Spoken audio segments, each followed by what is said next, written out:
बजे तक का समय मुख्यमंत्री नायब सैनी का दौरा भी खटाई में पड़ जाएगा। सीएम को हम हिसार में प्रवेश नहीं करने देंगे, इसके लिए हमने चाहे कितनी बड़ी कुर्बानी क्यों न करनी पड़े। मुख्यमंत्री नाम करे तो आप बताओ कि और भी बड़ी संख्या में किसान आएंगे और सरकार और प्रशासन को दिन में तारे दिखाने का काम करेंगे।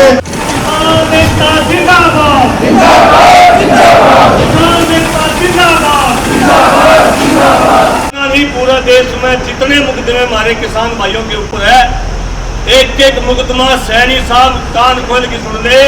हिसार में 5 धरना है तो किसानों का एक एक मुकदमा वापस करके हिसार में 5 धरोगे, वरना सारे हिसार के किसानों को जेल में भेज के आप लोग 5 धर चुको। हिसार में 5 नहीं धर जाए, बताओ भाई आप लोग बात करिए।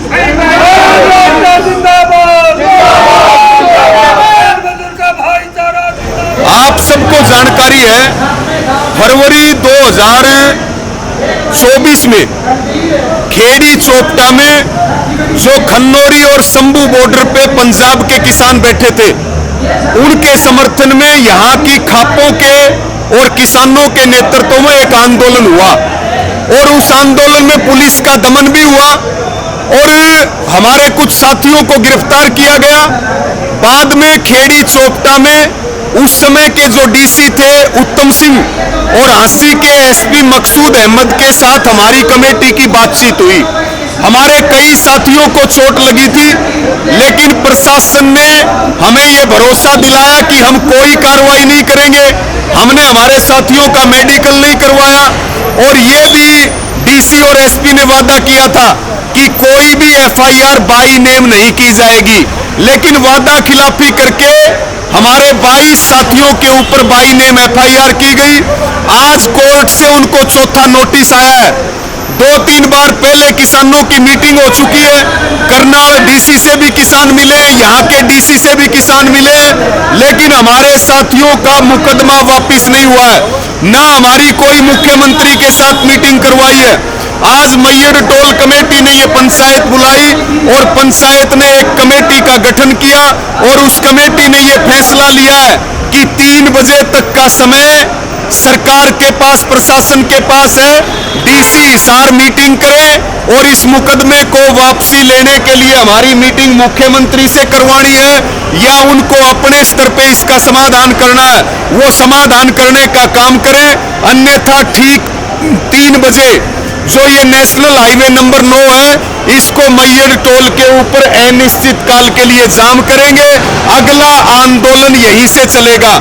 अगर सरकार को ये वहम है कि किसान डर जाएगा या किसान पीछे हट जाएगा, तो आज का जो ये कमेटी का फैसला है, ये सरकार के गूंगी बहरी सरकार के कान नाक आंख खोलने के लिए ये फैसला काफी है कि किसान सिर पे कफन भी बांधना जानता है, जान हथेली पर लेना भी जानता है।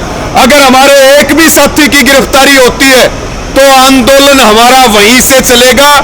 किसी भी साथी पे आंदोलन का मुकदमा है, उसको हम किसी भी कीमत पर बर्दाश्त नहीं करेंगे। सरकार ने वायदा किया, सरकार अपना वायदा निभाए, अन्यथा 3 बजे रोड जाम होगा और फिर चारों ओर के किसान इसी मैयड़ टोल पे आकर के डेरा डालेंगे। 9 तारीख का जो मुख्यमंत्री का हिसार में कार्यक्रम है, अगर किसानों का मुकदमा वापस नहीं हुआ, किसानों से बातचीत नहीं हुई, तो 9 तारीख का मुख्यमंत्री नायब सैनी का दौरा भी खटाई में पड़ जाएगा। किसान इस मसले पे अब सख्त मूड में है, पीछे नहीं हटेगा। तो कहा जा रहा है कि मुख्यमंत्री सारा आएंगे और चंडीगढ़ की फ्लाइट का वो करेंगे। वो जो भी करें, हमें कोई समस्या नहीं है, लेकिन जो हमसे वादा किया उस वादे को पूरा करके अगर वो हिसार में कदम टेकेंगे तो अच्छी बात है, नहीं तो इस पे निश्चित तौर पे विवाद होगा। अब तत्कालीन मुख्यमंत्री नायब सिंह सैनी और ये कोर्ट के अंदर से चौथा सम्मन हमारे 22 किसान भाइयों के पास खेड़ी चोपटा प्रकरण को लेकर के आया है। सीएम को हम हिसार में प्रवेश नहीं करने देंगे, इसके लिए हमने चाहे कितनी बड़ी कुर्बानी क्यों न करनी पड़े। देखो, संख्या तो पहले आपने बहुत सारे आंदोलन कवर करे हैं, हरियाणा के मुख्य चेहरे सारे आड़े बैठे हैं और हम विवाद में पड़ना नहीं चाहते थे। सरकार हमें डालना चाह रही है, प्रशासन हमें डालना चाह रही है। हम तो केवल जो हमारी बातचीत पहले हो रखी है, जो समझौते हो रखे हैं, जो काम मनोहर लाल सरकार कराया करती वो काम नायब सैनी सरकार करने लगी। अगर इस प्रकार से बातचीत टूटेंगे, समझौते टूटेंगे, तो हमारा विश्वास जाहिर ही बात है सरकार से भी उठेगा और उन अधिकारियों से भी उठेगा जिनके बीच में हमारी बातचीत हुआ है।